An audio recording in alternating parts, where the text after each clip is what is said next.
కళ్యాణ్ శ్రీరామ్ గారు, మీ మాటల ప్రవాహం చాలా బాగుంది, పాటల ప్రవాహం చాలా బాగుంది. మీరు అడపాదడపా మా కోసం కొన్ని స్టెప్పులు కూడా వేస్తూ ఉంటారు కాబట్టి చిక్రీ స్టెప్ ఏమైనా ఇవాళ ట్రై చేద్దాం అనుకుంటున్నారా? లేదు, సతీష్ గారు పారితోషికం ఇవ్వలేదు. అందుకని చిక్రీ స్టెప్ వేయట్లేదా? నేను స్టెప్ వేయాలంటే రామ్ చరణ్ గారి కంటే ఎక్కువ పారితోషికం కావాలి. వామ్మో, నమస్కారం అండి. ఈ ఒక్క వీడియో చాలు రేపటికి వైరల్ అవ్వడానికి. Thank you so much sir. ఆటైనా వేటైనా మన mega power star Ram Charan success globally viral అవ్వాల్సిందే. మరి ఒక్కసారి let's have a special mashup video. Fans మీ అందరి కోసం mega power star mashup video please. ఉలికి పడి ఊగాల ఉలకైనా నేనురకేస్తే, అదిరిపడి ఆగాల పిడుగైనా నేనడుగేస్తే,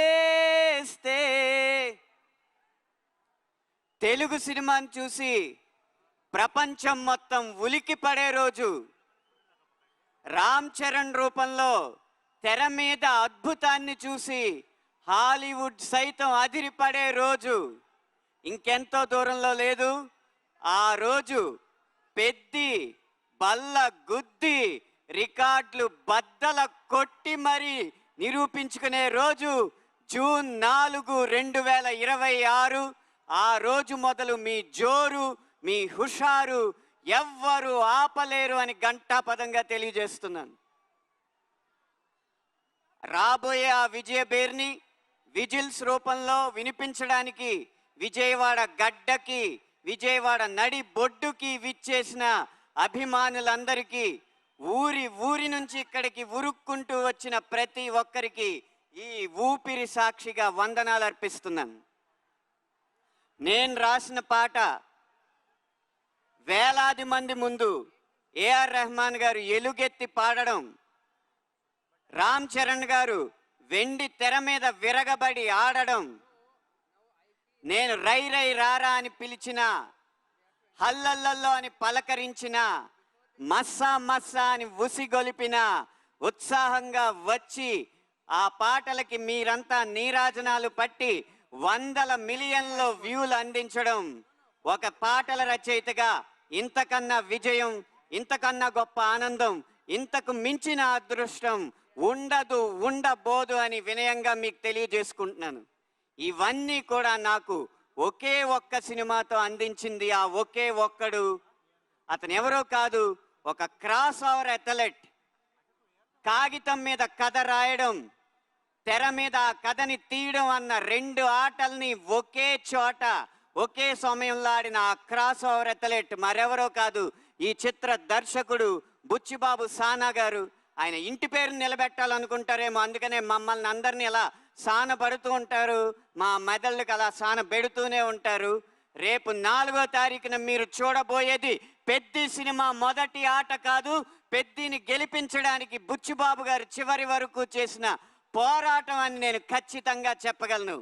ఆ క్రాస్ ఓవర్ అథ్లెట్కి ఆట స్థలాన్ని, ఆట వస్తువుల్ని, ఆట జట్టుని అందించి అందరినీ అల్లారు ముద్దుగా చూసుకున్న కిల్లారు సతీష్ గారు, నిర్మాత గారు, వారందరికీ కూడా మనమందరం అభినందనలు తెలియజేయాలి, ధన్యవాదాలు తెలియజేయాలి. ఈ చిత్ర బృందంలో ఎవరి గురించి ఎంత చెప్పినా, ఆ ఒక్కరి గురించి మాత్రం ఏం చెప్పినా తక్కువే. ఆయన ఎవరో కాదు, ఈ చిత్రాన్ని నడిపించిన కథానాయకుడు mega power star Ram Charan గారు. గాయాల పాలైన షూటింగ్లో పాల్గొన్న ఆయన అంకిత భావం, మాలలో ఉన్నా సరే మల్ల యోధుడిగా తన శరీరాన్ని మలుచుకున్న ఆయన కష్టం, వాటెనకాలన్న కథలు వింటూ ఉంటే మీకొక్కొక్కరికి రోమాలు నిక్కబొడుచుకోవడం ఖాయం. కానీ ఈ సినిమాకి రామ్ చరణ్ గారి కంటే పెద్ద హీరో ఉన్నారు. అవును, మీరు వింటున్నది నిజమే. ఈ సినిమాకి రామ్ చరణ్ గారి కంటే పెద్ద హీరో ఎవరో కాదు, ఈ పెద్దిగాడి కథ కొండరాళ్లనే కండరాళ్లుగా మార్చి ఆడి పోరాడి కండాల్ని కదిలించిన పెద్దిగాడి కథ. మీరు టీజర్లో నిదర్శనం చూసే ఉంటారు. పెహల్వాన్ పెద్దిగా కనపడుతుంటే అక్కడ కనపడుతుంది రామ్ చరణ్ కాదు, ఆంజనేయ స్వామి అని ప్రతి గుండె ఈ ఆంధ్రప్రదేశ్, తెలంగాణ మొత్తం ప్రతిధ్వనించింది. అది ఈ కథకున్న బలం.